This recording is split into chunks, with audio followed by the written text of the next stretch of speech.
Right. Thank you very much, Brian. Well, there are times in our state when dignitaries, elected officials, or other high-profile people require security over and beyond normal measures. That's where a special task force comes in that's trained right here in Meridian through the Department of Homeland Security. I spent some time at Meridian's public safety training facility, and in part one of my special report, we see the officers risk their own safety in order to do their job of protecting the principal. You're going to push straight through those vehicles. Down on Sandflat Road, just outside of Meridian, is an intense training center where officers from across the state come for specialized training through a Homeland Security grant.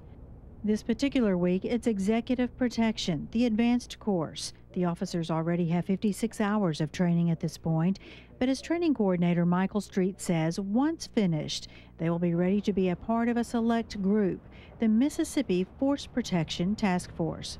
Whenever the state deems that there's a security risk and they need extra security for something, then they have a pool and resources now to pull from that'll be able to come in who have the training.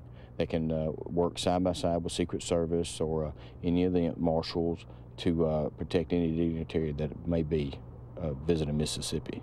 Something that seems as mundane as motorcade driving intensifies as the training deepens. The officers are there to ensure there is no risk, no threat to the principal they are there to protect. Their own lives may be risked, especially in the lead vehicle or alpha car. These officers are learning budget planning one day, ambush training the next. Hey, you gotta go. It's not bumper cars and it's not Hollywood, but these officers are learning the alpha car can be sacrificed, all in the name of protecting the principal.